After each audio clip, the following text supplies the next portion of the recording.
Seems like we're getting a break from all the storms recently. We've been having at least two. We're getting two more this weekend. And it's just so much water, much wind. All the animals were inside most of the time, so we're pretty excited to go out. So here are the girls following me. And Mrs. Latecomer, somebody came running off the nesting box. And they're happy with the sunshine too. But this hen, this black hen, she's 3 years old. I don't know if you can see her shine. She is glowing. Oh my gosh. She's pretty. I can't believe she's producing so many eggs when she's 3 years old. But, well, it is what it is. She's the same age as Blue. Wait, that's her daughter. That's Blue. That's her daughter. And well, you can hardly distinguish each other, but the left one, this one, is actually half Sussex, half Jersey. And this one is a full Jersey. And then I should have another one of these, but it's in the nesting box.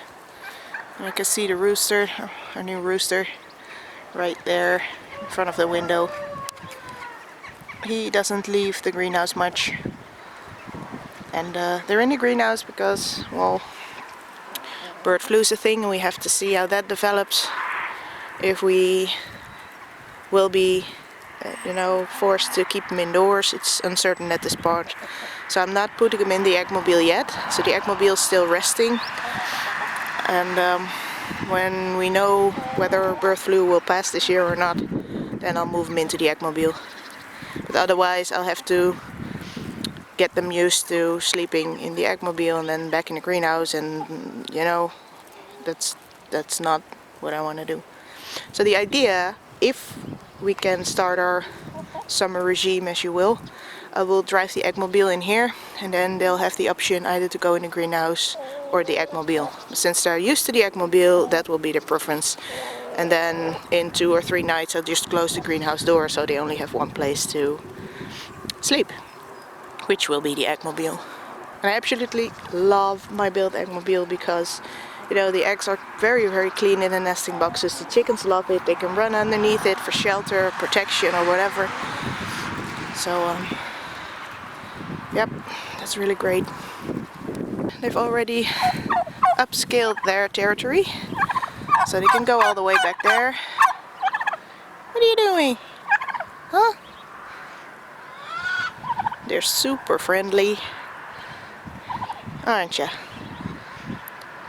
I mean, it's glowing. Look at the way this one's glowing. I don't know if you can see the shine on its feathers. This one has been out in temperatures way below freezing. They have been out in the storm. They're not going inside much. Only once or twice I've seen them. Other than that, they're just outside, right in the storm and the downpour and everything. And they've got shine on their feathers, and they're active, and they're doing what they're supposed to do.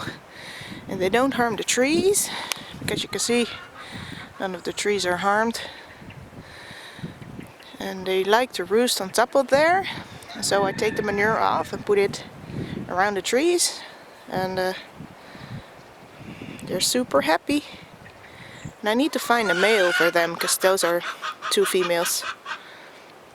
So that'll be this year's job, to provide them with a little husband. Man, look at that sunshine.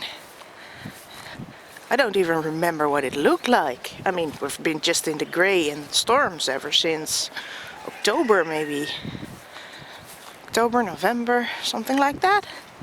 We really haven't seen the sun, which is unusual. Usually fall's wet, and then the winter is dry and sunny and cold, and then in spring we are wet again.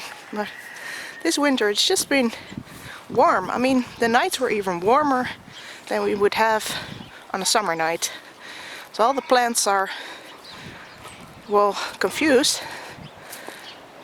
A lot of things have leaves already. Ooh, some storm branches right here.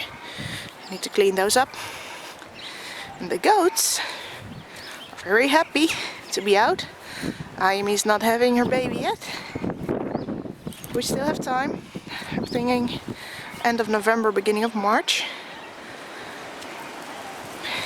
I know you're so cute.